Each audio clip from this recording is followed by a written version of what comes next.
예, 오늘 제목이 온전한 곧 온전한 사람이라. 어떤 사람? 우리가 다 실수가 많으니 만일 말에 실수가 없는 자라면 온전한 사람이라. 참 힘들지요? 말에 실수가 없는 자. 어찌 우리가 말에 실수가 없겠습니까? 오늘 본문에 보면은 야고보는 말에 대하여 말씀하고 있습니다. 말. 책들 중에서 야고보만큼 말에 대해 몇 차례씩 거듭해서 말씀하고 있는 책도 없는 줄 압니다. 계속 말에 대해서 말씀하고 있습니다.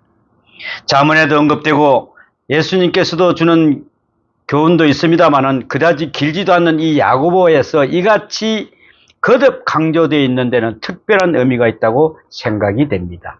30년 동안을 목회 일선에 살아온 야고보이기에 그 특별한 경험을 토대로 해서 교훈하고 있는 여러 가지 실제적인 문제는 더욱 절실하고 중요한 것이 아닌가 생각이 됩니다. 사람들이 신앙생활이 잘못되었으면 어디서부터 잘못되었는가, 이거부터 우리가 생각을 해야 되는데, 또 교회 문제가 있다면 어디 있는 것이 문제인가, 이거부터 생각을 해야 되는데, 또 문제가 있다면 어떤 문제이며 어떻게 잘못되어 일어났는가, 해결할 길은 어디서 찾을 것인가. 야고보는 오래 생각하고 깊이 모색했을 것입니다. 그리하여 얻게 된 결론이 주로 입술의 말에서 그 많은 문제가 비롯되는 것이다 라고 결론을 내리게 됩니다. 야고보가 말에 대해서 다시금 교훈하고 있는 것은 바로 그 때문입니다. 야고보서 1장 19절에도 이미 말하기는 더디하라고 말씀하고 있습니다. 이 말씀을 우리는 교훈한 바 있는데 오늘 본문에서는 이를 본격적으로 다루고 있는 것을 알 수가 있습니다. 그래서 야고보는 먼저 두 가지를 말씀하고 있습니다. 먼저 선생이 되지 말라. 선생이 되지 말라. 선생이란 말을 많이 하는 사람입니다. 정말 말이 많습니다. 이처럼 말을 많이 하고 사는 사람들은 말하기가 싫습니다. 아무튼 선생이라는 사람은 말을 많이 합니다. 말로 살지 않습니까? 하루 종일 말을 하는 게 직업이란 말입니다. 그러니까 무릇 말을 많이 하다 보면 뭐가 있게 생길까요? 실수가 생기게 되어 있습니다. 말을 하다 보니까. 어느 신학대학에서 이랬던 이야기입니다. A 교수가 지금 막 강의실에 나와서 사무실을 들어서고 있었습니다. 마침 사무실에는 농담을 잘하는 어느 교수님이 한 분이 앉아 있었습니다. 방금 들어서는 A 교수를 보고 농담 잘하는 B 교수가 넌지시 말할 겁니다. A 교수님, 그 목소리가 얼마나 진지하고 그랬던지, 야, 이거 무슨 심각한 일이라도 있나 싶어서 예하고 역시 점잖게 반응을 했습니다. 그런데 뜻밖에도 이런 이야기를 합니다. 오늘은 무슨 거짓말을 많이 하고 오셨소? 라고 이야기를 합니다. B 교수는 A 교수에게 이런 쪼크를 톡 던지는 것이었죠. 그랬더니 A 교수는 일순간 당황해서 어쩔 줄 모릅니다. 어떻게? 그러나 그건 잠깐이요. 마침내 모두들 파악합니다. 박장대소하고, 그렇구나. 우리가 실제로 가서 거짓말 할 때가 있구나. 교수로서. 이렇게 남의 걸 내 끝이라고 이야기할 때가 있구나. 이러면서 좀 껄껄 웃으면서 화기애애한 분위기로 됐다고 하는 그런 이야기입니다. 실제가 그런 것입니다. 모르고도 아는 척 할 때가 있습니다. 또 알고도 모른 척 할 때가 있습니다. 그렇지 않습니까? 남의 이야기를 내 이야기인 양 거짓말 하기를 얼마나 많이 하고 있는가? 또 우리는 공감할 수도 있습니다. 말을 많이 하다 보면은 자연히 실수도 많아집니다. 실언도 또 시건도 많아지게 되어 있습니다. 그래서 하는 야고보의 말씀입니다. 내 형제들아, 너희는 선생된 우리가 더 큰 심판을 받을 줄 알고 선생이 많이 되지 말라라고 1절에 말씀하고 있습니다. 사도 바울 또한 고린도전서 12장 28절에 말씀합니다. 하나님의 교회 중에 몇철 세우셨으니 첫째는 사도요, 둘째는 선지자요, 셋째는 교사요, 그 다음은 능력을 행하는 자요, 그 다음은 병 고치는 은사와 서로 돕는 것과 다스리는 것과 각종 방언을 말하는 것이라. 사도, 선지자, 교사 순으로 잡고 있는 이에 대해서 한번 생각해 볼 필요가 있습니다. 사도는 자유가 없습니다. 누가요? 예수님께서 지명한 사람들입니다. 사도라고 하는 말에는 처음부터 내가 보냄을 받았다라는 뜻이 있습니다. 그렇습니다. 불러서 강제로 보낸 것입니다. 다음으로는 선지자 역시 하나님의 말씀을 그 입에서 주셔서 그 주신 자로 말하는 사람입니다. 이에 비하면은 교사는 같은 은사임에도 자원성이 있습니다. 제가 교사하겠습니다라고 할 수가 있다는 것이죠. 사도 야고보가 말한 바와 같이 선생이 많이 되지 말라. 바로 이러한 성격과 함께 그것으로 인하여 허물을 면키 어렵다는 말씀인 것입니다.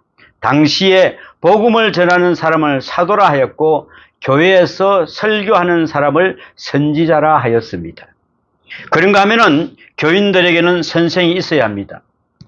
그래야 믿음이 생기고 그 믿음을 보존받고 발전시키기 위해서는 성경 지식이 있어야 합니다. 또한 생활 속에서 많은 문제에 또 부딪힙니다. 이 일을 어떻게 해결해야 할까? 또 좋게 푸는 방법은 무엇일까? 믿는 사람으로서의 저신 방법을 물어옵니다. 이러한 많은 질문에 대하여 선생들은 구체적으로 가르쳐야 했습니다. 하나님의 말씀을 가르치는 동시에 생활에 접하게 되는 사소한 문제까지 하나님의 말씀을 조명하여 설명하고 해석하고 가르쳐야 했던 것입니다. 선생들의 역할이 그리했습니다. 정말 어찌 보면 중요한 사명입니다. 성경이며 교리, 윤리에까지 모든 부분에 걸쳐 두루 가르쳐야 했던 것입니다. 그래서 야고보도 이 문제를 두고 말씀하는 것입니다. 선생이 많이 되지 말라. 탈무드에 나오는 말이 있습니다. 탈무드에 만일에 홍수가 나서 너를 낳아준 부모와 너를 가르치는 랍비가 같이 떠내려가는데 한 사람밖에 구할 수 없다면 너는 누구를 구하겠느냐라고 물어봅니다. 어려운 말이죠. 부모와 선생님이 물에 빠져 허우적거리고 있습니다. 지금 살려달라고 애원을 하고 있습니다. 누구를 구해야 하는 것입니까? 여러분은 어느 쪽을 구하겠습니까? 탈무드는 말합니다. 랍비를 구해야 한다 그랬습니다. 왜요? 정신적인 지도자가 더 중요하다는 그런 말씀입니다. 여기에서 옳고 그르지를 따지지 마십시오. 아니, 세상에 말씀대로 하면 부모를 먼저 구해야 정상이지 않습니까? 왜 그래야 하냐면은 랍비를 구해야 하느냐, 나의 정신을 지도하고 나의 영혼을 지도하는 분이 더 소중하게 여겨진다 하는 그런 말입니다. 나를 낳아준 부모도 중요합니다. 나의 정신으로 지도하는 선생님이 나의 앞날을 보아서는 더욱 크다는 그런 것입니다. 탈무드에서는 이와 같이 랍비의 중요성을 크게 가르치고 있습니다. 그래서 이스라엘 사람들은 정신문화는 온전히 랍비 중심으로 이루어지는 것을 볼 수가 있습니다. 랍비의 교훈을 받고 랍비의 말씀에 의존해서 무시로 그에게 가서 묻습니다. 이스라엘에게는 랍비는 이토록 존경받는 그런 사람이었습니다. 추앙을 받았습니다. 그래서 저마다 랍비가 되겠다고 나서는 것이었습니다. 이것이 바로 문제가 되는 것입니다. 오늘 본문 말씀도 그래서 하는 말씀입니다. 그 책임이 크므로 선생이 많이 되지 말라. 그래 이야기합니다. 생각해 보십시오. 우리 인간에게 선생이란 존재가 얼마나 중요합니까? 저도 국민학교죠. 국민학교 3학년 때 아주 선생님에게 충격적인 그런 경우가 지금도 생각이 납니다. 아, 그분이 나한테 그랬을 때 지금도 아직 그 어릴 때 그 생생한 모습 지금도 제 마음에 있어요. 아, 그렇구나. 어릴 때 한번 그 선생님의 충격은 내가 천국에 가는 가스는 잊어버릴까? 그거 저는 잊어먹지를 않구나. 참, 야, 그래서 얼마나 그 지도자가 인격이 있어야 된다는 걸 생각을 해보게 됩니다. 선생의 역할. 그렇게 어려우니까 섣불리 선생이 되려 하지 말라 그러는 것입니다. 그 책임을, 중대성을 역설하는 것입니다. 예수님께서도 전도하실 때에 예수님께서 가장 큰 책망을 받고 극기야 저주까지 받은 사람들이 바로 서기관들이었습니다. 서기관들. 선생님들이었습니다. 이들이 남을 가르치려 들면은 스스로 움직이지 않았습니다. 손가락 하나 움직이지 않고 남들에게 이래라 저래라 하는 것뿐이었습니다. 뿐만 아니라 스스로 자기를 높였습니다. 바로 윗선자가 되었습니다. 그러니 예수님께 큰 책망을 들으실 분이 없었죠. 흔히 말하는 바리새이주의가 바로 당시에 선생들의 이러한 잘못과 거짓됨을 가르치는 것이 있었습니다. 한번 생각해 보면은 왜 이들이 죄가 큽니까? 선생의 죄가 왜 더 큽니까? 물어봅니다. 무릇 죄를 아는 자는 죄를 모르는 죄가 있습니다. 죄를 아는 죄와 모르는 죄가 있습니다. 알고 짓는 죄가 있고 모르고 짓는 죄가 있다고 했는데 알고 짓는 죄가 더 큽니다. 우리가 알고 짓는 죄가 있습니다. 그죠? 그런데 선생의 죄가 곧 알고 짓는 죄입니다. 또한 자유한 가운데 짓는 죄가 있고 부득이하게 짓는 죄가 있는데 여기에서 선생의 죄는 자유에서 짓는 죄입니다. 그래서 죄가 더 큽니다. 남을 가르치면서 나는 행하지 않을 때 죄가 더 큽니다. 가르치다 보면은 아는 체 할 때가 일수이죠. 어느 교수건 간에 학생들의 질문에 혹 모르는 것에 대해서는 그것 잘 모르겠습니다라고 쉽게 자인을 하는 경우가 힘듭니다. 학생들이 묻어오는 내가 모른다고 할 수 있겠어요? 그런데 모르는 것을 솔직히 인정할 수 있는 사람이 정말 위대한 선생입니다. 나 잘 몰라요. 그러니 같이 우리 한번 생각해 찾아봅시다. 이래야 되는데 잠깐 그냥 넘어가고 그는 다음에 하고. 그래서 저는 가끔가다 모르면 모른다고 이야기를 합니다. 모르니까요. 왜 까먹을 수 있지 않습니까? 내가 어떻게 다 외우고 있습니까? 모르면 모른다고 해야 된다. 혹시 모르는 것이 나오면 엉뚱하게 다른 방법으로 나가기도 하는데 이거는 실수입니다. 여러분, 모르는 거는 모른다고 솔직히 이야기하세요. 그거 실수 아니고, 죄 아니고요. 그거 정말 무식한 거 아닙니다. 근데 우리는 그걸 좀 내세우려고 이야기할 때가 있죠. 어떻게 다 알 수가 있겠습니까? 그런데 모르는다는 그 한마디가 하기 싫어서 어물어물하고 엉뚱한 방향으로 자꾸 몰고 간다는 것이죠. 그래서 인격이 드러나는 것이다. 남을 가르치는 입장에 있기 때문에 자기도 모르는 사이에 자기 우월감에 빠지고 마는 것이다. 그랬습니다. 이거는 정말 엄청난 오류를 범하고 있는 것입니다. 이럴 때면은 어머니가 아이들의 질문을 받습니다. 엄마, 이건 뭐야? 물어볼 때, 이것은 무엇이란다. 이렇게 자상하게 가르치시면 가령 모르는 것이 나오면은 엄마는 그것이 뭐인지 모르겠다고 답할 때 아이가 뭐라고 합니까? 엄마, 그것도 몰라? 어떻게 엄마라고 다 할 수 있어요? 아이들이 그거 잘 합니다. 엄마는 왜 그것도 몰라? 당연히 모르는 것이 있을 수 있죠. 우리는 여기서 실수하는 것입니다. 모르면 모른다. 다음으로 생각해야 할 문제는 고의로 짓는 죄가 있고 잘못해서 짓는 죄, 곧 부지 중에 짓는 죄가 있다는 것입니다. 가르치는 것도 그렇습니다. 고의적으로 잘못 가르칠 수가 있습니다. 그런가 하면은 모르는 중에 이런저런 말을 잔뜩 늘어놓았다가 나도 모르는 사이에 잘못 가르치는 실수를 범한다는 것이 있을 수가 있습니다. 그래서 선생이 많이 되지 말라 그랬습니다. 선생 많이 되지 말라. 그토록 중요하고도 어려운 일이기에 하는 말씀입니다. 마태복음 18장에 예수님은 아예 못을 박아 말씀하십니다. 콱 못을 박아 놨습니다. 뭐라고요? 누구든지 나를 믿어 이 작은 자 중 하나를 실족하면은 차라리 연자 맷돌이 그 목에 달아서 깊은 바다에 빠뜨려지는 것이 나으니라고 6절에 말씀하고 있습니다. 잘못하면은 죽이랍니다. 그냥. 이렇게 하나님은 강하게 말씀하고 계십니다. 남의 잘못 가르쳐서 실족하게 하는 것은 참으로 엄청난 죄가 된다는 그런 말입니다. 남의 운명을 바꾸어 놓는 것이 되기 때문에 그렇게 가르치는 것입니다. 가르치는 것이 그렇게 중요하다는 것이죠. 동시에 남의 일생을 망치게 된다는 것입니다, 여러분. 그래서 예수님께서는 이어 마태복음 18장 7절 하반절에도 말씀합니다. 실족게 하는 일이 없을 수는 없으나 라고 예수님은 정상을 잘 알고 계십니다. 그러나 실족게 하는 그 사람에게는 뭐가 있다고? 하가 있도다. 하가 있도다. 우리 잘못해서 실족하지 마시기 바랍니다. 이거 우리가 말 한마디 잘못했을 때 그 사람이 구렁텅이를 빠뜨릴 때 우리는 엄청난 죄를 범하게 되는 것입니다. 세상에 남을 실족게 하고 실망케 하는 일이 많이 있습니다. 잘 하려고 하였지만 나도 모르게 잘못되는 경우가 있습니다. 자녀들에게도 실망을 안기고 이웃도 실망을 안기게 됩니다.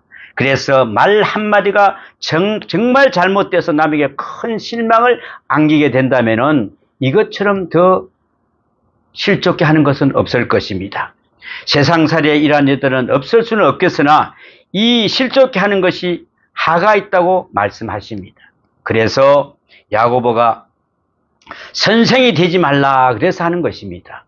그래서 윗사람이 된다는 것이 있도록 어렵습니다.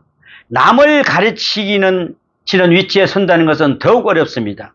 그래서 저는 저번에도 어느 신학교 가서 이야기하면서 원만하면은 목사 되지 말라고 그랬습니다. 그렇다고 목사 되겠다고 신학에 들어온 사람들이 너 나가라고 하지는 말한 적은 없습니다. 그러나 잘 생각해 보라 그랬습니다. 정말 깊이 생각해보고 웬만하면 하지 말라고 말하기는 했습니다. 왜요? 제가 목사가 된 것을 후회해서가 아닙니다. 정말 많이 기도하고 선택해야 그래야 후회가 없습니다. 괜찮은데 한번 해보자 하는 마음으로 목사가 되려 해서는 안 된다는 것입니다. 목사란 그런 식으로 선택하는 직업이 아닙니다. 책임이 정말 너무나 중하기 때문에 그렇습니다. 너무나 귀중한 일이기 때문에 정말 참으로 힘듭니다. 목사의 행동 정말 힘듭니다. 그래서 오늘 사도 야고보는 말합니다. 선생이 많이 되지 말라. 원만하면은 선생이 되지 말라는 말씀입니다. 본문 두 가지의 철학을 기초로 말씀하고 있습니다. 그 하나는 모든 사람은 죄인이라는 것입니다. 죄인일 수밖에 없는 것은 전제로 합니다. 그 둘은 죄로 극소화해야 된다. 될 수 있는 대로 죄를 줄여야 한다는 것입니다. 우리는 항상 죄를 지으며 살 수밖에 없습니다. 앞으로도 죄를 지을 것입니다. 그러니 가능한 한 죄를 극소화해야 합니다. 본래가 죄인이며 죄를 지을 수밖에 없음을 전제하고 죄를 줄여야 합니다. 피할 수 있으면은 우리는 무조건 죄 있는 곳은 피해야 합니다. 인간은 어차피 죄인이다. 많이 지어나 조금 지어나 죄인이기는 마찬가지입니다. 되는 대로 살자. 이래서는 안 되겠다는 것입니다. 다 같은 죄인이요 완전하지 못합니다. 그러나 죄를 극소화해야 됩니다. 되도록 우리는 줄여야 합니다. 이어서 하는 말을 보십시오. 가장 쉽게 짓는 죄, 그러면서도 가장 큰 죄가 말로 짓는 죄라고 말씀하십니다. 그렇습니다. 말하는 것이 얼마나 쉽습니까? 입만 열면은 말이 됩니다. 말을 가볍게 여기는데 그 결과는 실로 엄청납니다. 얼마나 큰지 모릅니다. 이를테면은 한번 보십시오. 남의 물건을 도둑질했습니다. 그러나 물건을 잃었다고 그 사람은 죽지는 않습니다. 그렇죠? 그런데 남의 마음을 아프게 하는 결정적인 말을 한마디 한다고 해 보십시오. 그 말이 마음에 박혀서 마침내 그 사람은 죽고 만다는 것입니다. 말 한마디가 사람을 죽인다는 것입니다, 여러분. 정말 중요합니다. 그러므로 가장 무서운 죄는 말로 짓는 죄입니다. 말로 짓는 죄. 그런데도 가장 많이 범하는 죄가 말로 짓는 죄요. 가장 쉽게 생각하는 죄가 또한 말로 짓는 죄인 것입니다, 여러분. 오늘 본문에서는 그것을 말하고 있는 것입니다. 말에 실수가 없는 자면은 곧 온전한 사람이라 그랬습니다. 말에 실수가 없는 자. 고의적으로 죄를 짓는 사람이라면 어리석은 자이죠. 그러나 본문에서는 말씀하시고 하는 것은 실수로 죄를 짓는다고 할 때에 가장 큰 죄는 무엇인가? 가장 많이 범하는 죄는 무엇인가 하는 문제입니다. 그 죄는 단연코 나를 다스리지 못하는 데서 오는 죄입니다. 나를 다스리지 못한다.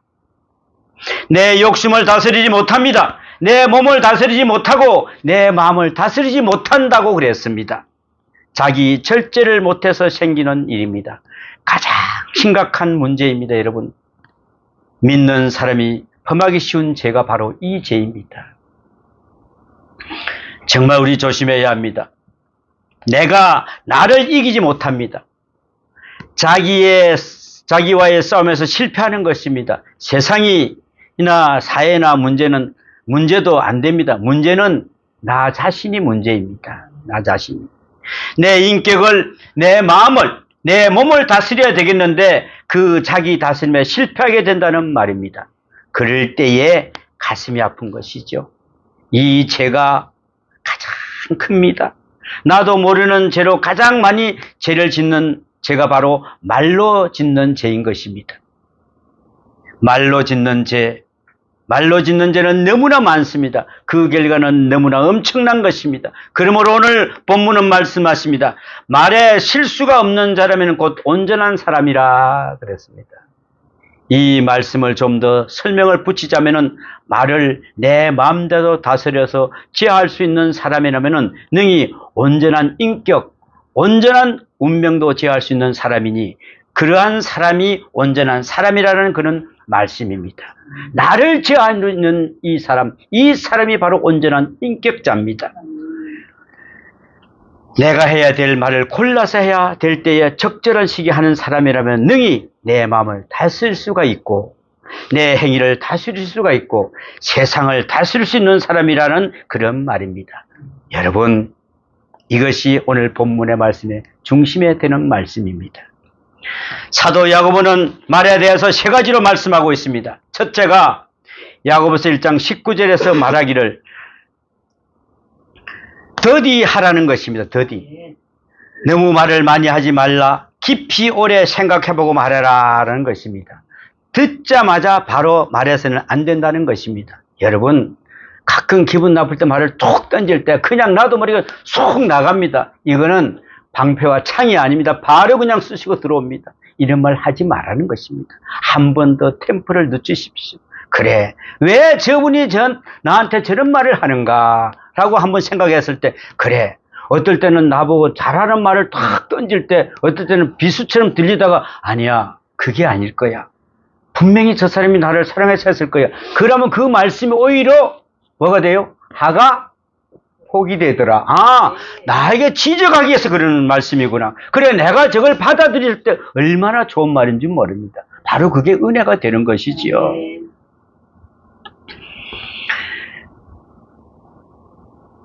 어느 성자가 늘 스스로에게 세 가지를 질문을 했다고 합니다. 늘.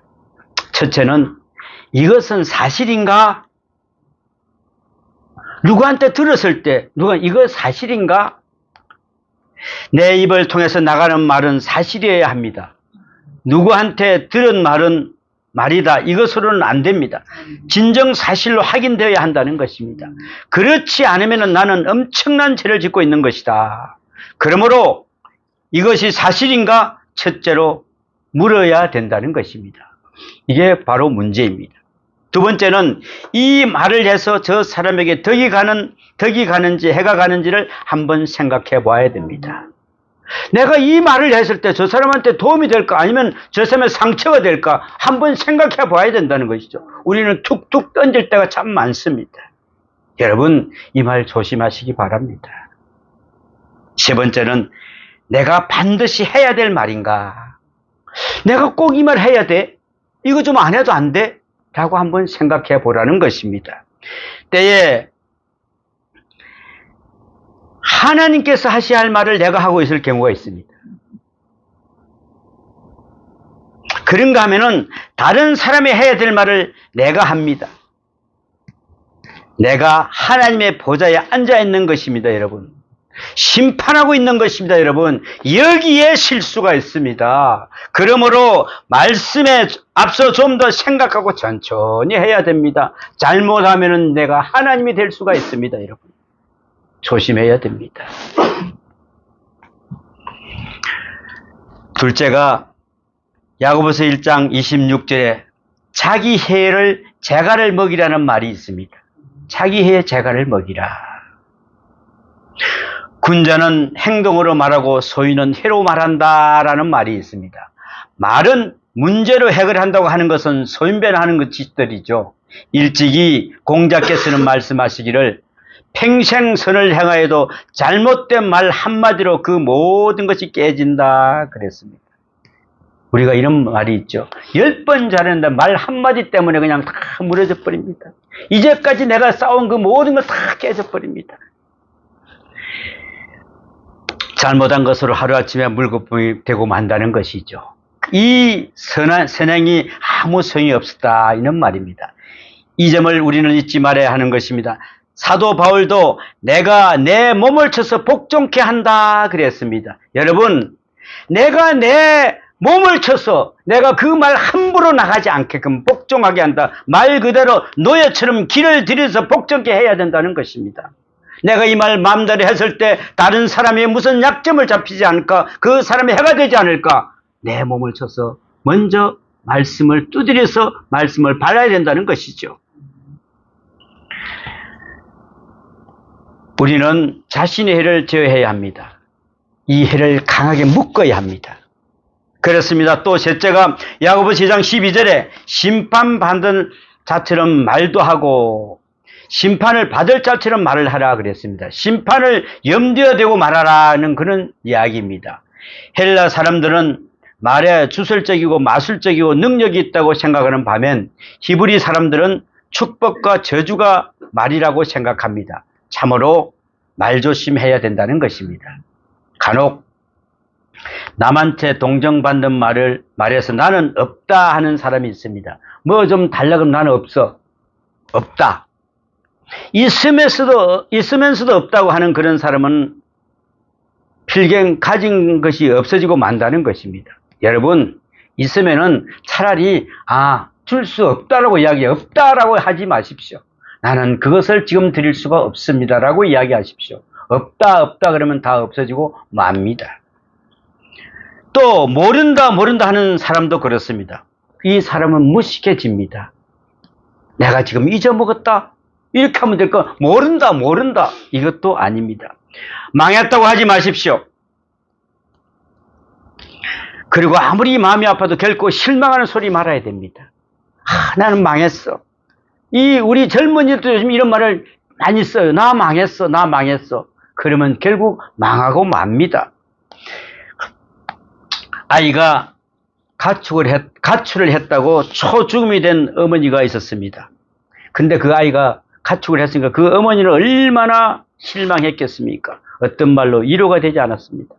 울고 불고 그럴 때마다 그런 이야기를 했답니다. 혹시 그 아이가 말썽을 부릴 때에 집을 나가라고 한 적은 없습니까? 라고 물어봤답니다. 우리 다 그런 일 있죠. 너 집 나가 이런 말 있죠. 그런 말 하지 않는 사람이 하나도 없지 않습니까? 했습니다. 그랬답니다. 그러면은 당신 소원 성취 했는데 뭘 그러십니까? 왜요? 나가라고 했으니까 나간 건 아니겠어요. 근데 나갔다고 해서 왜 울고불고 나지냐고요. 여러분, 그런 대로 그런 말 하지 마십시오. 아무리 속이 상하고 하가 치밀어도 말을 함부로 하지 마십시오. 말을 했으면 책임을 져야 합니다. 그대로 된다는 것입니다. 없다 하면 없어지는 것이요. 안 된다 안 되면 안 되는 것입니다. 그렇지 않습니까? 하나님께서 들으십니다. 이 말씀을 하나님께 들으신다고 그랬습니다. 하나님께서 그대로 시행하신다 그랬습니다. 축복이건 저주이건 구별하지 않으십니다. 없다 그러면 없어지는 것입니다. 그래서 예수님께서 제자들에게 가르치시기를 어느 집에 가든지 복을 빌라 그랬습니다. 여러분, 어느 집에 신방을 하는데 어느 집에 방문하든지 그 집을 위해서 복을 비십시오. 그 복이 누구에게든지 복을 빌어주라 하셨습니다.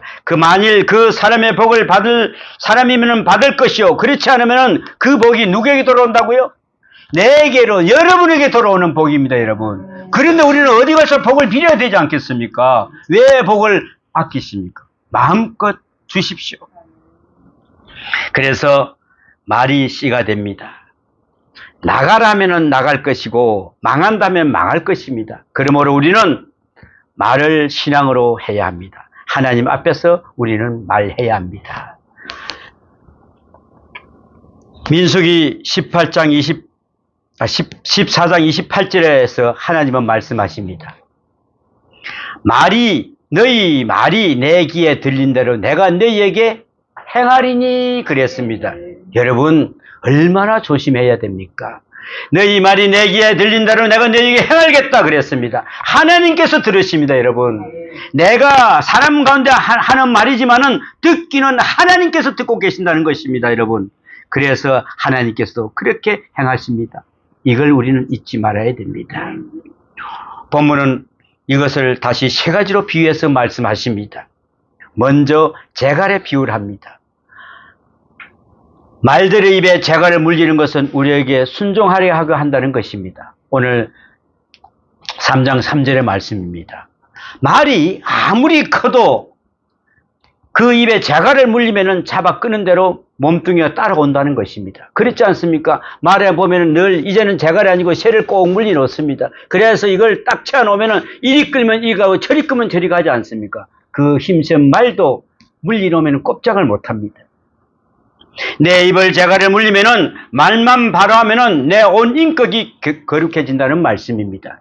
여러분, 말 한마디를 온순하고 차라고 하시는 분들을 보면은 야, 저분 정말 인격자다 할 수가 있지 않습니까? 우리 몸이 더러워지고 운명까지 추잡해지는 것은 모두 말 때문에 그런 것입니다. 말이 곧 인격이요 천부라는 것을 우리는 잊지 말아야 합니다. 그러므로 말의 재갈과 같이 한다 우리 입에 입을 물려야 된다는 말씀을 하는 것입니다. 그 큰 몸에 그 몸집에 말이 재갈 하나 때문에 이끌어가는 것을 우리는 볼 수가 있습니다. 오늘 또한 배의 키의 비유와 같다고 했습니다. 아무리 큰 배도 작은 키에 움직인다고 했습니다. 말하는 대로 운명이 가고 말하는 대로 인격이 가고 말하는 대로 모든 생활이 가는 것이라 말하고 있습니다. 말과 행동이 별개라고 생각하지 마십시오. 말과 신앙이 따로 있지 않습니다. 여러분, 말이 곧 나 자신입니다. 그것을 운명대로 지어진다는 것입니다. 참으로 무서운 말씀입니다. 말함에 늘 깊이 생각해야 될 줄을 믿습니다. 조선시대에 보면은 선조임금이 그 중에 정치를 잘한 임금입니다. 선조임금이. 하루는 신하들에서 임금이 물었습니다. 공들은 나를 어떤 임금에 비유할 수 있는가 그렇게 물어봅니다. 그러자 아첨하기 좋아하는 한 신하가 중국에서 가장 어질다는 요와 순임금과 같다고 하는데 또 한 신하는 전하께서는 방금 말씀한 요순이 될 수도 있고 가장 포악하다 하는 걸주도 될 수 있습니다라고 이야기를 합니다. 이 이야기를 듣는 순간 임금은 얼굴이 완전히 확 변해버립니다. 나를 걸주에 비우래? 그래서 지혜 있는 유성룡 대감이 나서서 대연하게 말합니다. 전하,